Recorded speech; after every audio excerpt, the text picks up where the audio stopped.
ಈ ಚಿತ್ರ ಪ್ರಾರಂಭದ ದಿನ ನನ್ನ ಕೈಲಿ ಕ್ಲ್ಯಾಪ್ ಮಾಡಿಸಿದ್ರು. ಈಗ ಟೀಸರ್ ಬಿಡುಗಡೆಗೇನು ನನ್ನನ್ನು ಕರೆಸಿ, ನಾನೇನು ದೊಡ್ಡ ಕಲಾವಿದನಲ್ಲ, 50 ವರ್ಷ ಸರ್ವಿಸ್ ಆಗಿದೆ ಅಷ್ಟೇ. ಅದು ಬಿಟ್ಟರೆ ಪಾಪ ಎಲ್ಲ ಜನಪ್ರಿಯ ಕಲಾವಿದರನ್ನ ಯಾರನ್ನಾದರೂ ಕರೆಸಿ ಅಥವಾ ಜನಪ್ರಿಯ ರಾಜಕಾರಣಿಗಳನ್ನು ಕರೆಸಿ ಮಾಡಿ ಚೆನ್ನಾಗಿರೋದು. ನಾನು ಬರೀ ಭೋಜನಪ್ರಿಯ ಅಷ್ಟೇ. ಸೊ ಹಾಗಾಗಿ ನನ್ನನ್ನು ಕರೆಸಿದ್ದಾರೆ.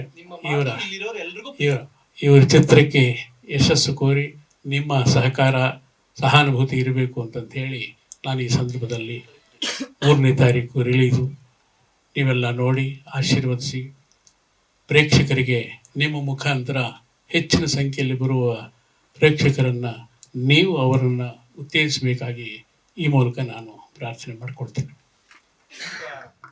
ಟ್ರೈಲರ್ ನೋಡೋಕ್ಕೂ ಮುಂಚೆ ಒಂದು ಮಾತು ಸರ್ ಹೇಳಿದ್ರು, ನಾನು ಭೋಜನ ಪ್ರಿಯ ಮತ್ತೆ ನಾನು ಬಹಳ ಸಣ್ಣ, ನೀವು ಸಣ್ಣ ಕಲಾವಿದ ಅಂತ ಹೇಳಿದ್ರೆ ನಾವೆಲ್ಲ ಇನ್ನು ಈಗ ಕ್ಯಾಮ್ರಾ ಅಂದ್ರೆ ಏನು ಅಂತ ಓಪನ್ ಮಾಡ್ಕೊಂಡು ನೋಡುವಂಥವ್ರು ನಾವೆಲ್ಲ. ಸೊ ನೀವು ಶುರು ಮಾಡಿದಾಗ ನೀವೆಲ್ಲ ನಿಮ್ಮ ಕಾಂಟ್ರಿಬ್ಯೂಷನ್ ಬಹಳ ದೊಡ್ಡದಿದೆ ಸರ್. ನಾನು ಯಾಕೆ ನಿಮ್ಮನ್ನು ಕರೆಸ್ತೇನೆ ಅಂದ್ರೆ, ನಮ್ಮ ಮುಹೂರ್ತ ಕ್ಲಾಪು ನೀವೇ ಮಾಡಿರಿ. ಈಗ ವರ್ಷಕ್ಕೆ 500 ಸಿನಿಮಾ ಸೆಟ್ ಇರುತ್ತೆ, 150 200 ಹೊರಗಡೆ ಬರೋದ್ರಲ್ಲಿ ಕಷ್ಟ ಆಗುತ್ತೆ. ನೀವು ಮಾಡಿದ ಅಮೃತ ಹಸ್ತ ಹಂಗಿತ್ತು. ಸೊ ನಾವು ಅಮೃತ ಹಸ್ತ ಅಂತ ಯಾಕೆ ಹೇಳ್ತೀವಿ ಗೊತ್ತಾ? ಸುಮ್ನೆ ಯಾರೋ ಒಬ್ಬ ಪೊಲಿಟಿಷಿಯನ್ ಮಾಡ್ಬಿಟ್ರೆ ಅದು ಅಮೃತ ಹಸ್ತ ಆಗಲ್ಲ. ಯಾರೋ ಶುದ್ಧ ಮನಸ್ಸಿಂದ ಹಾರೈಸಿದ್ರೆ ಅದು ಮಾತ್ರ ಅಮೃತ ಹಸ್ತ ಆಗುತ್ತೆ. ಆ ಕಾರಣಕ್ಕೆ ನಿಮ್ಮನ್ನ ಕರೆದು ಕ್ಲಾಪ್ ಮಾಡಬೇಕು ಅಂತ.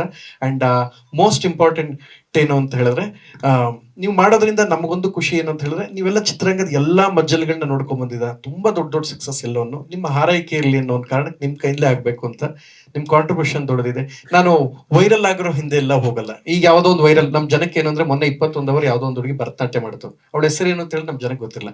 2 ಲಕ್ಷ ರೂಪಾಯಿ ಶರ್ಟ್ ಯಾರೋ ಎಲ್ರಿಗೂ ಗೊತ್ತಿರುತ್ತೆ. ನಾನು ಅದರಿಂದ ಎಲ್ಲ ಹೋಗಲ್ಲ. ನಾನು ಯೋಗ್ಯತೆ ಅರ್ಹತೆಯನ್ನ ಮಾತ್ರ ಮಾನದಂಡವಾಗಿ ಕನ್ಸಿಡರ್ ಮಾಡ್ತೀನಿ. ನನಗೆ ಎಲ್ಲವೂ ಸಿಕ್ಕಿದೆ. ಎಂತ ಸಿನಿಮಾ ಮಾಡ್ರು ನಾನು ಸಲ್ಮಾನ್ ಖಾನ್ ಆಗಕ್ಕಾಗಲ್ಲ ನನಗೆ ಗೊತ್ತು, ಎಂತ ಬಿಸ್ನೆಸ್ ಮಾಡ್ರು ಅಂಬಾನಿ ಆಗಕ್ಕಾಗಲ್ಲ ನನ್ಗೆ ಗೊತ್ತು. ಹಾಗಿರ್ಬೇಕಾದ್ರೆ ನಾನು ಯಾರ ಜೊತೆ ಕೆಲಸ ಕಲ್ತಿರ್ತೀನಿ, ಸಿನಿಮಾ ಕಲ್ತಿರ್ತೀನಿ, ಇವ್ರು ನಮ್ಮ ಸಿನಿಮಾದಲ್ಲಿ ಮಾಡಿದ್ರು ಅನ್ನೋಕ್ಕಿಂತ ಇವ್ರ ಜೊತೆ ನಂಗೆ ಕೆಲಸ ಕಲಿಯೋ ಅವಕಾಶ ಸಿಕ್ಕಿ ಇವರೆಲ್ಲ ಇದ್ದಾರೆ ಅಂತ ಹೇಳಿದಾಗ ಅದು ನಮಗೆ ಪುಣ್ಯ. ಅವ್ರ ಕೈಲೇ ಮಾಡಿಸ್ಬೇಕು ಅಂತ. ಅಮೃತ ಹಸ್ತ ಅಂತ ಹೇಳೋ ಪದದ ಅರ್ಥನೇ ಆಕ್ಚುಲ್ ಫ್ಯಾಕ್ಟ್ ಅದೇನೆ. ಸೊ ಅದಕ್ಕೆ ನಿಮ್ ಕೈಲೇ ಮಾಡಿಸು. ಸಿನಿಮಾನು ಆಯ್ತು, ಒಳ್ಳೆ ಬಿಸ್ನೆಸ್ ಆಯ್ತು. ನೋಡಿ 2025-26ನೇ ಸಾಲಿನಲ್ಲಿ ಡಬ್ಬಿಂಗ್ ರೈಟ್ಸ್ ಯಾರ ಸಿನಿಮಾನು ಹೋಗಿಲ್ಲ ಸರ್, ನನ್ನ ಸಿನಿಮಾ ಹೋಯ್ತು. ಈಗ ಗೊತ್ತಾಯ್ತಾ ಯಾಕೆ ಕರ್ಸಿದ್ವಿ ಅಂತ? ಅಮೃತ ಹಸ್ತ ಅನ್ನೋದರ ಅರ್ಥ ಅದು. ಸೊ ಈಗ ಖುಷಿ ಆಯ್ತು. Dubbing rights wide angle media ಒಳ್ಳೆ ಪ್ರೈಸ್ ತಗೊಂಡ್ರು. ಕಲರ್ಸ್ ನಮ್ಮ ತವ್ರ ಮನೆ ಇದ್ದಂಗೆ. ನನ್ನ ಸಿನಿಮಾಗೆ ಅಲ್ಲಿ ಯಾವಾಗ್ಲೂ ಮನೆ ಮಾಡ್ರು 3 ಸಿನಿಮಾ ತಗೊಂಡ್ರು. ಅದ್ರ ಜೊತೆಗೆ ಮಾಡುವವರ ಆಶೀರ್ವಾದ ಮುಖ್ಯ ಆಯ್ತು. ಈಗ ನಿಖಿತನ್ ಕಾಂಟ್ರಿಬ್ಯೂಷನ್ ಇದ್ರಲ್ಲಿ ದೊಡ್ಡದಿದೆ ಸಿನಿಮಾಗೆ.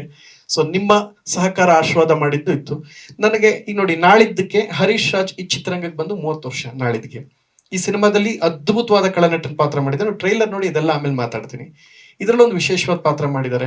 ಅಣ್ಣವ್ರ ಸಿನಿಮಾ ಇರ್ಬೋದು, ಎಲ್ಲರ ಕಾಲದಲ್ಲೂ ಸಮಕಾಲೀನ ನಟರು. ಈ ಕೆರಳಿದ ಸಿನಿಮಾ ನಾವು ಇವರಿಲ್ಲದೆ ಇಮ್ಯಾಜಿನ್ ಮಾಡ್ಕೊಳಕ್ ಆಗೋದಿಲ್ಲ. ಕವಿರತ್ನ ಕಾಳಿದಾಸ ಸೆಕೆಂಡ್ ಆಪ್ಷನ್ ಇಲ್ಲ. ಇಂಥ ಬಹಳಷ್ಟು ಸಿನಿಮಾ ಮಾಡೋದ್ರಿಂದ ಈಗ ಯಾಕೆ ಅಮೃತ ಹಸ್ತ ಅಂತ ಕರೆದ್ಬಿಟ್ಟು ನಿಮ್ ಕೈಲಿ ಮಾಡಿಸ್ತೇನೆ. ಬರೀ ಸಣ್ಣ ಸಿನಿಮಾ ಮಾಡಿದೀನಿ, ಭೋಜನ ಪ್ರಿಯ, ಅದಲ್ಲ ನಿಮ್ಮ ಕ್ವಾಲಿಫಿಕೇಶನ್, ನಿಮ್ಮ ಸಾಧನೆಯೇ ಕ್ವಾಲಿಫಿಕೇಶನ್. ಅದಕ್ಕೋಸ್ಕರ ನಿಮ್ಮನ್ನು ಕರೆಸಿದ್ದು ನಿಮ್ಮಿಂದಲೇ ಆಗ್ಬೇಕು ಅಂತ. ಟ್ರೈಲರ್ ನೋಡೋಣ, ಮಿಕ್ಕಿದ್ದು ಟೀಮ್ ಮಾತಾಡ್ತಾರೆ. Thank you. ಲೇಟೆಸ್ಟ್ ಹಾಗೂ ಇಂಟ್ರೆಸ್ಟಿಂಗ್ ಸುದ್ದಿಗಳಿಗಾಗಿ ಬಾಸ್ ಟಿವಿ ಕನ್ನಡ ಚಾನೆಲ್ನ ಸಬ್ಸ್ಕ್ರೈಬ್ ಮಾಡಿ. ಹಾಗೆಯೇ ಬೆಲ್ ಐಕಾನ್ ಪ್ರೆಸ್ ಮಾಡಿ. ಇದರ ಜೊತೆಗೆ ಫೇಸ್ಬುಕ್, ಇನ್ಸ್ಟಾಗ್ರಾಮ್, ಎಕ್ಸ್ ನಲ್ಲೂ ಮಿಸ್ ಮಾಡದೆ ಫಾಲೋ ಮಾಡಿ.